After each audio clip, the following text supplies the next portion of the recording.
Warning, listening to this ad may cause sudden cravings and spontaneous happiness. Because at Bedina's eShop, we bake sweet breads so good they've been known to stop arguments, fix bad days, and make your dog think you're the favorite again. From our famous mini loaves to cookies and dog treats, everything's homemade in Amarillo, Texas with real ingredients and a whole lot of Mimi magic. Need a treat for yourself? A peace offering? A bribe for your kids? We don't judge. We just bake. Order at bedinaseshop.com, follow us on Facebook, or catch us at the Golden Spread Farmers Market in Amarillo, Texas. Bedina's eShop, baking happiness and occasionally preventing meltdowns. Link in description. Hello and welcome to Noetic Resonance. Before we begin, I would like to share a brief disclaimer. The information in this episode reflects my personal experiences, practices, and perspectives on health and wellness. I'm not a medical professional, and nothing shared here is intended to diagnose, treat, cure, or prevent any disease. Everyone's body and journey are different.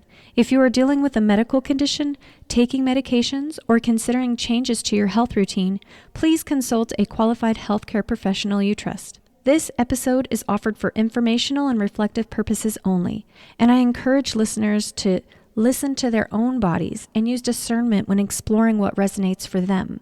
My intention is to share what has supported me, not to tell anyone what they should do. To bring forth questions about your own personal choices and how they may be affecting your health and wellness. Today we're starting with part 2 of my personal health practices. I will be covering what I do for my health due to where my health was and why I do them backed by scientific peer-reviewed research. At the end of the last episode, I discussed the cooking utensils that are best to be used for cooking so that there's not leaching of toxins in your food. So I had forgotten to mention that in our home, we use metal or wooden utensils when cooking and no types of products made from silicone or plastic. And the next thing I take very seriously is the food I'm consuming. Additives in food are something that I try my best not to consume at all. Another thing that I did mention previously was that if we're not mindful of our plastics that we consume, then we can consume a credit card's worth of plastic a year. I would like to correct that by saying that I was incorrect there because it's actually a credit card's worth of plastic a week if you are not mindful. I personally was just mind blown by that. Anyways, let's start with an extremely common food additive that seems harmless by the name, citric acid. What citric acid in store-bought food actually is a naturally occurring organic acid found in citrus fruits like lemons, limes, and oranges, berries, and many plants. The natural citric acid exists in small amounts and is part of normal metabolism. However, the citric acid used in most packaged foods is not extracted from fruit. This is how commercial citric acid is made. About 90 to 99% of citric acid used in food manufacturing is produced through industrial fermentation. Here's the process simplified. First, they start with a carbohydrate source like corn sugar, glucose, or sucrose. Then that sugar is fermented using a fungus called Aspergillus niger. The fungus converts sugar into citric acid. The citric acid is then filtered, purified, crystallized, and dried into a white powder. So yes, Aspergillus niger is a type of black mold. The important nuance is that the final product is citric acid, not live mold. Why this still matters for some people like myself. Even though the mold is removed, trace byproducts can remain, and some individuals appear to react to the fermentation-derived residues. Reported sensitivities include headaches, digestive upset, inflammation, joint pain, fatigue, and allergy-like symptoms. This is not universal, but it is reported often enough in sensitive populations to be taken seriously. Why manufacturers use citric acid is popular because it preserves shelf life, enhances flavor, stabilizes color, prevents oxidation, is very cheap to produce, and is considered GRAS, generally recognized as safe. which we all know how much the FDA really cares about our health. When you compare the list in the United States of food additives that are able to be added to food to any other country, there's hundreds here and much shorter lists in other countries. It appears in foods as citric acid, E330, and sometimes as part of natural flavors. Most commercial citric acid is produced using a mold-based fermentation process, not extracted from fruit. Definitely not squeezed from a lemon. People who are more likely to notice issues are those with mold sensitivity, a histamine intolerance, migraines, autoimmune or inflammatory conditions like I myself had, and gut dysbiosis. For them, avoiding industrial citric acid while still eating citric fruits can sometimes help. Many additives in modern food are not added for nourishment, but for shelf life, color, texture, flavor enhancement, and profit. These are considered safe in isolation. Yet, long-term, cumulative exposure is where the concerns arise. The issue is not one additive. It's chronic low-dose exposure to many at one time. There's also petroleum-derived additives. And I don't know if you've noticed, but a lot of things that we're exposed to in our body is petroleum-based whenever it comes from all kinds of directions, including our food. It's almost like we're on this heavy petroleum diet here in the U.S. So these are made from petroleum byproducts, not food. Here's some common examples. Artificial colors like red 40, yellow 5, yellow 6, and blue 1. We also have BHA and BHT. TBHQ is also another one. This is why they're used and why they say that they are needed in our food. They provide brighter colors, longer shelf life, and flavor stability. Why people avoid them? They're linked to behavioral effects in children, oxidative stress, liver enzyme changes in animal studies, and petroleum origin offers no biological benefit. These compounds are foreign to human metabolism. Next, we have metal-based additives, which are often hidden by their name. Some additives are literally metal salts, though the name doesn't sound like it. Common examples include aluminum sulfate, sodium aluminum phosphate, calcium disodium EDTA, ferric orthophosphate, which is an iron additive, where they're found in baking powders, processed cheeses, cereals, fortified foods, and anti-caking agents. Why people avoid them? Aluminum accumulates in tissues. Metals can interfere with neurological and enzymatic function. EDTA can bind beneficial minerals along with unwanted ones. The concern is bioaccumulation, as I mentioned, not acute toxicity. There's also industrial preservatives designed to stop microbial growth, not nourish humans. Common examples include sodium benzoate, potassium sorbate, calcium propionate. Again, with the pronunciation, I'm doing my best. And nitrates or nitrites. Why people avoid them? They can form reactive byproducts.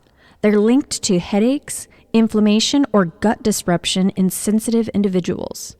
Nitrates and nitrites can form nitrosamines under certain conditions. They preserve food, but they can also stress biological systems like our body. Next, we have synthetic flavor enhancers. These manipulate taste receptors. They hack the biology of your brain. Common examples include MSG, yeast extract, natural flavors, often chemically derived, and disodium granulate. Why people avoid these? They overstimulate the nervous system.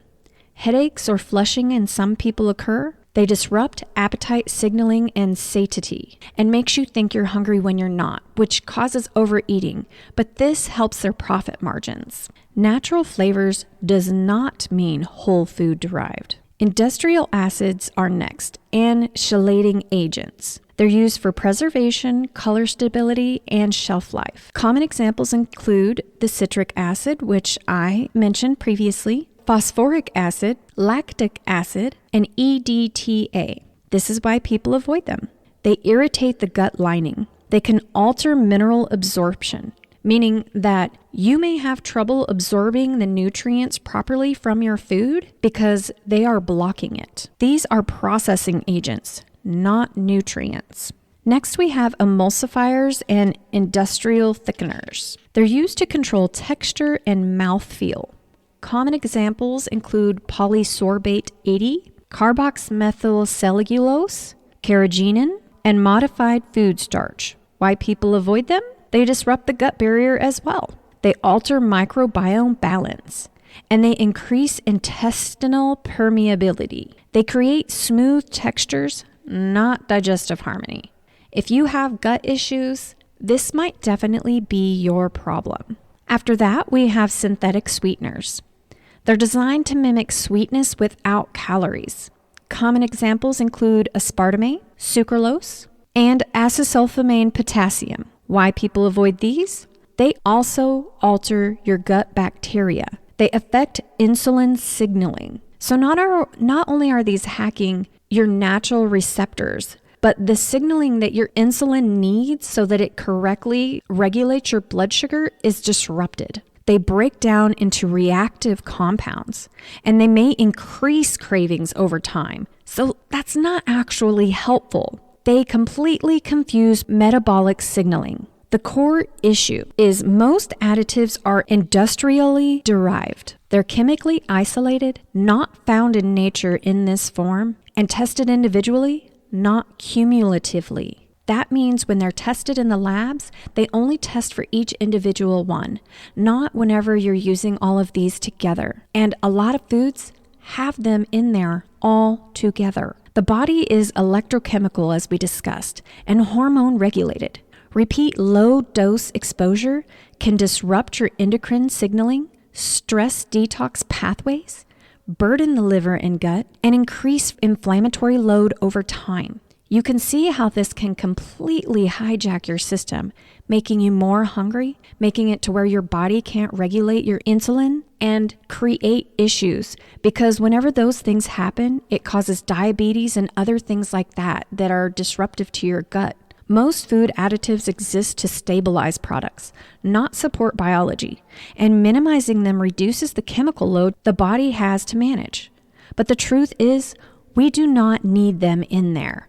And there's products that do not have them now that do just fine on the shelf and aren't disrupting the health of the consumer. Another type of additive they use are vitamins. They call this being fortified. What fortified foods actually means is nutrients are added back into the food after processing or added to foods that never naturally contained them. Examples include breakfast cereals, white flour and bread, plant milks, protein bars, energy drinks, and meal replacements. Fortification began in the early mid-1900s to prevent acute deficiency diseases like rickets or pellagra, and it did help in that narrow context. But today, fortification is often used to compensate for nutrient-poor processing, allow refined foods to appear healthy, and meet labeling requirements.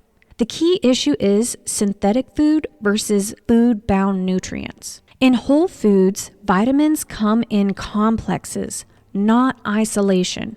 They are bound to enzymes, cofactors, minerals, and phytonutrients, and are absorbed slowly and regulated by the body. The body evolved to recognize these forms. Synthetic vitamins added to fortified foods are chemically isolated, lab synthesized, and often derived from petroleum, coal tar, or industrial fermentation, and not identical to food-bound forms.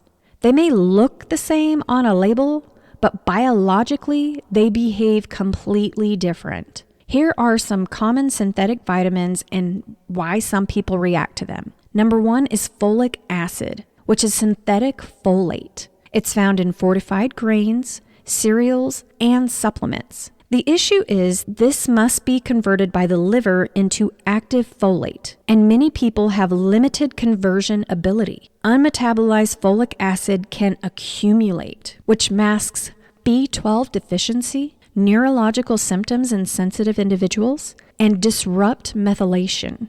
A natural alternative to this would be folate from leafy greens, legumes, and the liver, or methylfolate, which is 5-MTHF. Those are natural, whole, complete, and able to be utilized by the body properly. Number 2, we have synthetic vitamin A, retinol palmitate, and acetate. It's added to milk, cereals, and low-fat foods. The issue is fat-soluble accumulates. An isolated form lacks balancing cofactors. It can stress the liver in excess. Natural vitamin A comes with carotenoids and protective compounds. Conversion is self-regulated. Number 3 is synthetic vitamin E, dill alpha tocopherol. It's often added to fortified foods and supplements. The issue is synthetic version is a single isomer. It lacks the full tocopherol tocotrienol complex, and it may displace natural vitamin E in tissues. So not only is it not helpful, but it's in there knocking out what you naturally are absorbing that is useful. Natural vitamin E replacements exist as a family of compounds, not one molecule. Next, we have synthetic B vitamins. They're often made via industrial fermentation and petroleum-derived intermediates. The potential effects include nervous system overstimulation, headaches, anxiety, flushing, and sleep disruption. This is especially true in sensitive nervous systems and people with methylation differences. Next, we have iron fortification. It's often added as ferrous sulfate and ferric orthophosphate. The issue is non-heme iron is poorly regulated. Excess iron promotes oxidative stress, and it can be harmful to gut bacteria. Iron needs variety greatly. Blanket fortification ignores this. Next, we have calcium fortification. It's added to plant milks and juices. It's often added as calcium carbonate or phosphate. The issue is isolated calcium can interfere with magnesium. It may deposit improperly without the cofactors of vitamin K2 and magnesium, and it does not behave like food-bound calcium. This is why side effects happen. They bypass normal digestive checks, they enter circulation faster, they lack natural balancing compounds, and can accumulate or overstimulate pathways. All this may lead to fatigue, headaches, nausea, anxiety, inflammation, mineral imbalances, and gut irritation. These effects are not universal, but they are well reported, especially in sensitive individuals. Fortified foods can create a false sense of nutrition. A refined cereal with added vitamins is still refined starch. It still spikes blood sugar, still lacks fiber structure, and still lacks living enzymes. Fortification does not recreate food. It only patches deficiencies on paper. So at my home, I prioritize whole foods, don't rely on fortified products for nutrition, am cautious with daily synthetic vitamin intake, and listen to my body's response. I'm also vegetarian. Not my whole house, just me. I made that choice based on how meat-derived tryptophan affects the body. I bypassed any probability of the following by simply cutting it out of my diet. Here's some of the side effects that meat-derived tryptophan can cause. Number 1, it can disrupt sleep if serotonin and melatonin conversion is impaired. Tryptophan must convert properly from tryptophan to serotonin to melatonin. Problems arise when vitamin B6 is low, magnesium or zinc is low, inflammation is high, and liver detox pathways are sluggish. In these cases, serotonin may rise, melatonin may not, leading to restlessness, vivid dreams, or difficulty falling asleep. So instead of calming you, it can actually feel stimulating at night. It can also increase serotonin without balance, which equals agitation or anxiety. Excess tryptophan, especially from high-protein meals late at night, may increase serotonin in the gut and nervous system, and also overstimulate certain receptors. Here's some symptoms from that: anxiety, irritability, racing thoughts, nausea, and GI discomfort because most serotonin is made in the gut. This is most likely in sensitive nervous systems, people prone to anxiety, and those with poor gut health. And I don't know about you, but sleep is pretty important to most people. Another effect it can have is it can raise cortisol if the blood sugar drops overnight.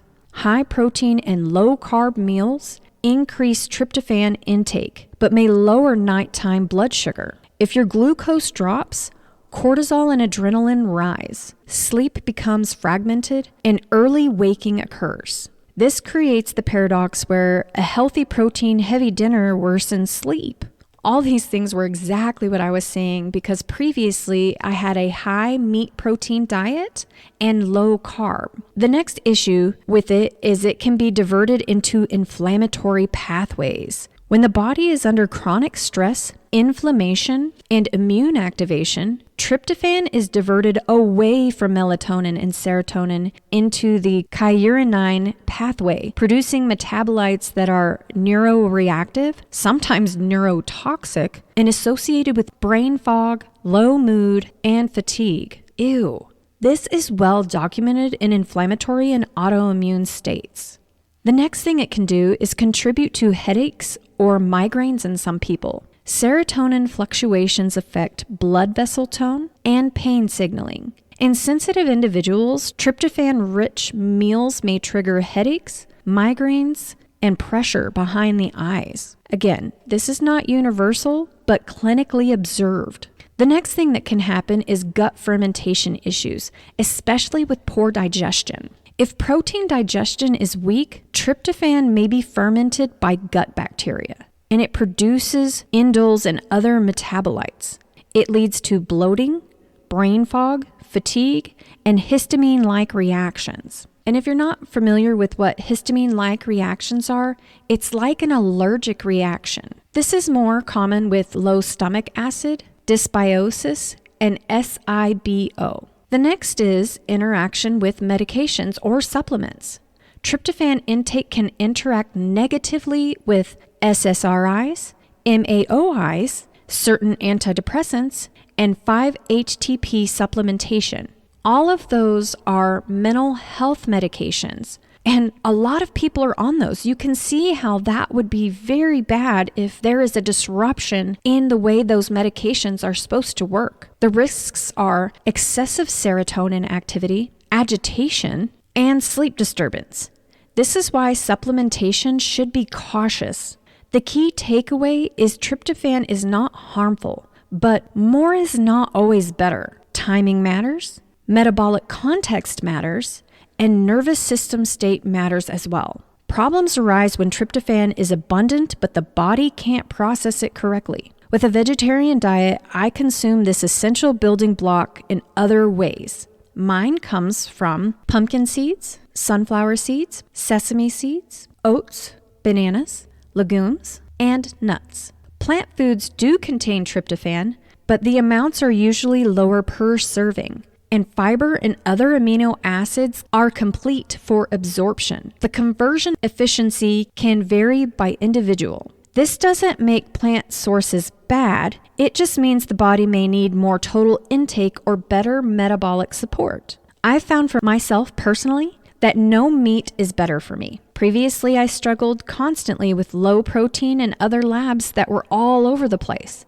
As I said, I ate a high meat protein diet with really low carbs. I was constantly hungry and miserable, and now I don't need to eat as much because my food is more nutrient dense and I'm rarely hungry. For protein, I eat tree nuts, legumes, and a few other protein plant sources. Legumes include things some may not think of containing protein too. Legumes include the beans, as we know, black, kidney, pinto, those, lentils, peas, chickpeas, peanuts, yes, peanuts are legumes, soybeans, alfalfa, clover, vetch, lupine, but be careful which one though, because some are toxic. Other sources of protein I use are hemp seeds, which is one of the highest plant proteins. It's very digestible. As I said, pumpkin seeds, which are high in protein and zinc, sunflower seeds, sesame seeds, tahini. Chia seeds are moderate protein, but mostly fiber and fat, but not the bad fat, the good fat. Flaxseed has a low total protein, but is valuable in amino acids. And even some grains have protein as well. such as quinoa, which is a complete protein, amaranth, buckwheat, which is not wheat, teff, oats are moderate protein, and also some of these that are included are really surprising, such as peas. Green peas are good protein, spinach, broccoli, Brussels sprouts, and asparagus. Other sources of protein include fungus. There's a fungus among us. I get distracted sometimes, sorry. Obviously, they're mushrooms. These include shiitake, maitake, and oyster mushrooms. These are moderate protein but valuable for amino acid diversity and immune supportive compounds. There's also fermented plant proteins. Fermentation improves digestibility and amino acid availability. This includes tempeh, natto, miso, which is low protein but bioactive, algae and sea plants, which are often overlooked, like spirulina, which is very high protein by weight, chlorella, which I personally take daily for more than just protein. I also use it to boost my vitamin B and as a heavy metal detox. Seaweeds are also good. Nori, dulse, and wakame. It's lower, but it is present in those as well. These are protein dense, but usually eaten in small amounts. So you can see that there's quite the variety of foods to choose from when it comes to a vegetarian diet. If you know me in the real world and have spent time with me, I'm sure the information that I do not eat meat comes as a surprise, but I will never eat it again knowingly. I've never felt so sustained by food before now. Add the no consumption of additives and my health became better within months. We're not talking years.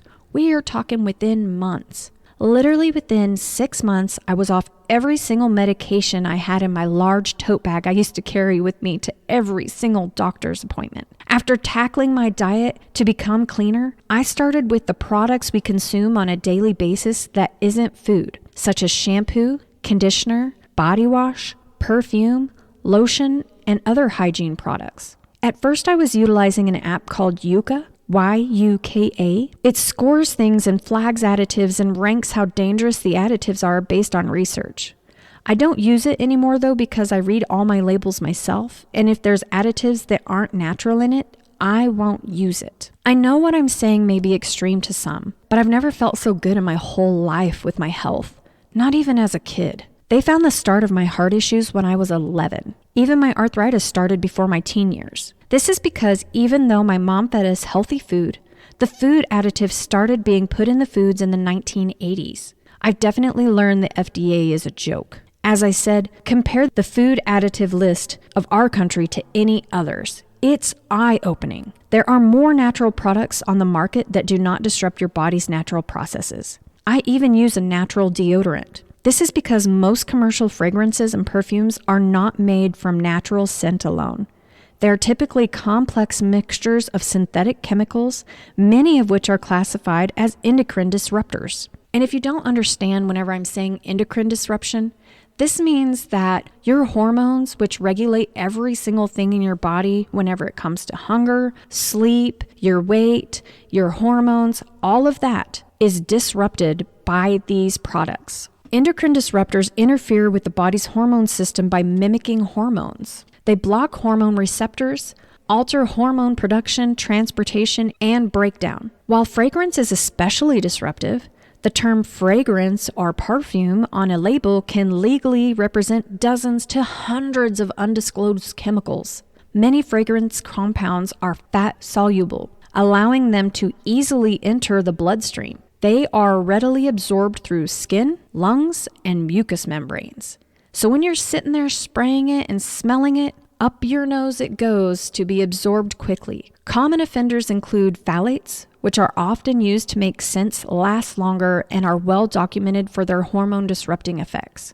Research links fragrance chemicals to disruption of estrogen and androgen signaling. When you think about all the men that you know who have low testosterone and women who are having issues with their hormones and they're just telling you it's normal, think again. It also messes with your thyroid hormones. I can't tell you how many people I know that have thyroid issues. It also messes with melatonin and cortisol rhythms. This can contribute over time to menstrual irregularities.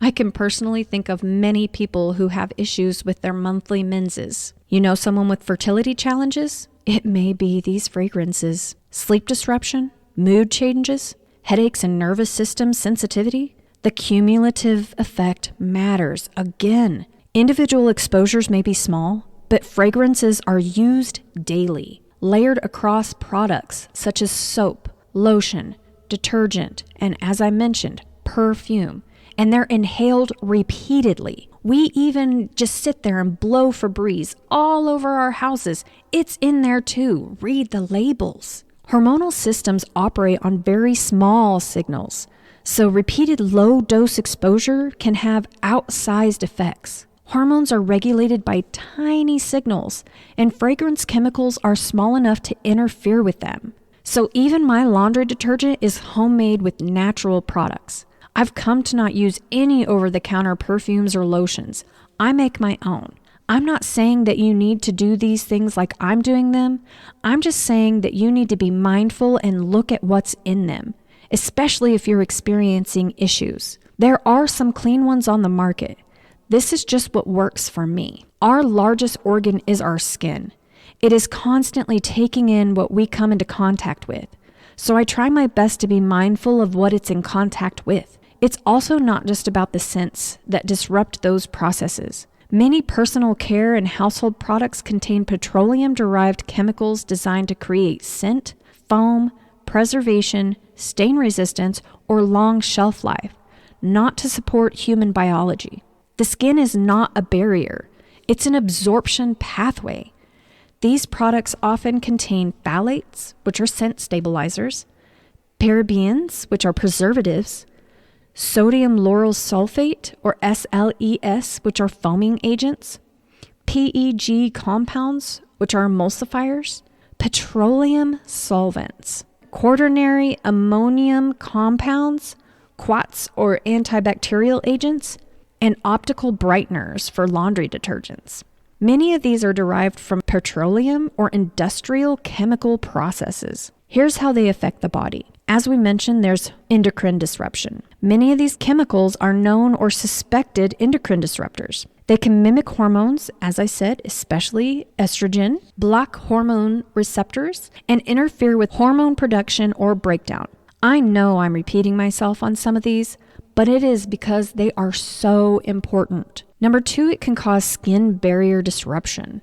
Detergents and foaming agents strip natural oils on your skin, which disrupt the skin microbiome, and it increases permeability. This allows more chemicals to enter the bloodstream, creating a feedback loop of exposure. When I talk about the skin microbiome, that means that all of the good bacteria on your skin that is naturally there to protect you and the oils are disrupted. It literally just takes them off of there. And so it makes your skin more susceptible to the toxins being absorbed. Next, we have respiratory and nervous system effects. Fragrances and volatile compounds are easily inhaled, as I said. This can contribute to headaches, dizziness, brain fog, nervous system overstimulation, and sleep disruption. This is especially noticeable in children and sensitive adults. Next, we have immune and inflammatory load. Repeated exposure can trigger low-grade inflammation. It can irritate mucous membranes and burden detox pathways in the liver. Crazy to think that scents found in our products can affect your liver just by having them on you or inhaling them. Over time, this can contribute to skin issues, allergies, chemical sensitivity, and chronic fatigue-type symptoms. Cumulative exposure is the key issue. No single product is usually the problem. The concern comes from daily use, multiple products, constant skin contact with clothes, sheets, towels, and things like that, and long-term accumulation. Laundry detergents are especially impactful because they coat fabrics. They stay in contact with the skin for hours and release fragrance continuously. This is why sensitive people notice it more. People with hormone imbalance, autoimmune conditions, eczema, asthma, or allergies, neurologic sensitivity, and children and infants often feel effects sooner because their symptoms are less able to buffer chemical interference. The issue isn't cleanliness, It's chronic exposure to chemicals never meant for our biological systems. You can see how even with what we've discussed so far, that the high load of toxins come at us from many different sources in our daily lives. Does reading labels and learning take time? Yes. It's a lot of upfront work. Yes, it is. But after you learn what products are safer though, it's easier to make the choice and shop quickly. Do some of these products and choices cost more? They can. But the money saved from going to the doctor and medications is way more than what you will spend on these products. Plus, you'll feel better. Also, whenever it comes to the food, I've noticed that it really does not cost more. Once you're eating nutrient-dense foods, you don't have to eat as much. Your body is not hungry as much, especially when it's not being hijacked by the additives that make you think you're hungry when you're not. So eating healthier does not cost more. That is a lie they want to tell you. I have not been sick one time since starting this, and I used to get every bug that came into the house. I've even been around many sick people too, and I've been just fine. To me, the proof is in the pudding. Next, we cover another way these toxins creep into your daily life and secretly poison you. We are now down to the materials used daily that you wear on your body and sleep in every night or even nap on during the day. What you wear is in constant contact with your skin, your largest sensory and detox organ. Fabrics include heat regulation, moisture movement, skin microbiome, chemical exposure, static electricity and comfort, and nervous system regulation. The effects are subtle day to day, but cumulative over time. The main concern is synthetic plastic-based fabrics. These are derived from petroleum. Again, aren't you sick of hearing that word? I am. Common types include polyester, nylon, acrylic, spandex elastane, microfiber, and fleece. This is why they can be problematic. They're made from plastic polymers. They do not breathe naturally. They trap heat and moisture. They shed microplastics, which are absorbed through your skin or inhaled even. They're often treated with flame retardants, stain repellents, antimicrobial chemicals, and create static electricity, which some people find overstimulating. Biological effects associated with long-term wear include skin irritation and rashes, fungal or bacterial imbalance, increased sweating without evaporation, odor retention, nervous system irritation in sensitive people, and constant low-level chemical exposure. These fabrics were designed for durability and cost, not biological harmony. These are biologically familiar materials that are better for you and what I use myself. Cotton is one of them, especially organic cotton. It's breathable, absorbs skin moisture, comfortable for the skin, and organic avoids pesticide residues. Conventional cotton may contain pesticide traces unless washed repeatedly. Next, we have linen or flax. It's extremely breathable and antibacterial by nature. I found that kind of cool. It's excellent for heat regulation, it's low static, and it's durable and skin friendly. It's often one of the best fabrics for nervous system calm. The next is wool, including merino. It's breathable and temperature regulating. It's naturally antimicrobial as well, and it wicks moisture without feeling wet, and it supports thermal balance. Some people are sensitive to lanolin or texture. The quality matters. The next one is silk. It's smooth and non-abrasive. It regulates temperature. It's gentle on your skin and hair, and it has low chemical processing if it's untreated.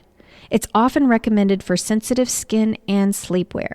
Another one is hemp, which is very durable, naturally antimicrobial as well, breathable, and it has a low environmental impact. It's excellent as a long-term fabric, especially for everyday wear. Here's why fabric matters for the nervous system. Your body constantly reads temperature, pressure, friction, moisture, and static charge. Synthetic fabrics trap heat, increase static, interfere with natural cooling, and can subtly elevate stress signals. Natural fibers allow heat and moisture exchange, support parasympathetic calm signaling, and feel safer to the body over time. This is why many people sleep better in natural fibers, feel calmer, and experience fewer skin issues. This is an important add-on to that. Synthetic fabric holds on to detergent residues more tightly. It releases fragrance continuously and requires harsher washing agents. This increases skin and inhalation exposure, especially during sleep.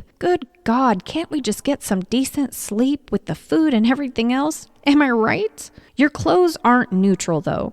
They're part of your environment too. On top of that, if you're into frequencies, much of what I practice as far as meditation and what I eat and wear have high frequencies. There is evidence that certain foods, practices, and environments increase physiological coherence, electrical efficiency, and regulatory stability of the biofield I discussed with you before. So there's a method to my so-called madness. This is why I tell people all the time that I do identify as eccentric, but that's just a word. It doesn't really describe me, I think. That's just what people see me as because I choose to do these things like I do. Here is what I base this off of in terms of scientific evidence. We spoke previously about other things that help the stability of the biofield. When people say high energy or high vibration, science would describe this as greater bioelectric coherence, improved signal-to-noise ratio, more efficient energy transfer,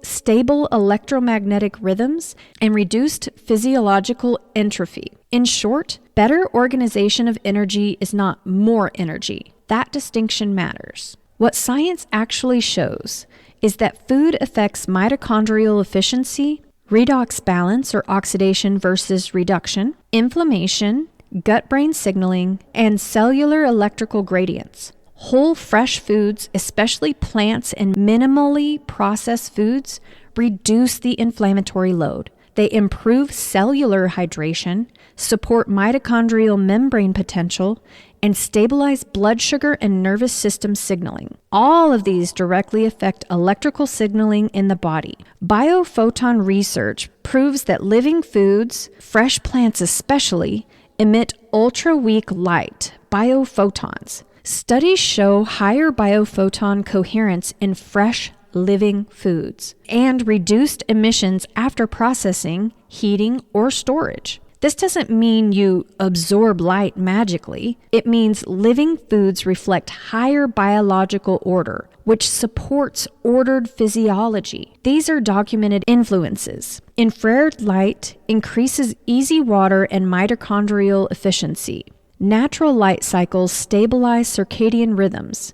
This is important for your sleep cycles. Sound, chanting, and humming stimulate the vagus nerve, which is calming to your nervous system. Rhythmic movement synchronizes electrical signaling, and they're all measurable through physiological markers. Practices and inputs that reduce stress, inflammation, and chaos in the body increase electrical coherence and efficiency, which many traditions describe as a stronger or clearer biofield. Next, I will cover makeup. Many conventional makeup products contain synthetic chemicals designed for shelf life, texture, color stability, and cost, not biological compatibility, similar to what's going on with food. Because makeup is applied directly to the skin, often daily and near mucous membranes like your eyes and lips, exposure can be significant and also cumulative. Here are key ways makeup additives affect the body. Here we go again. Endocrine disruption.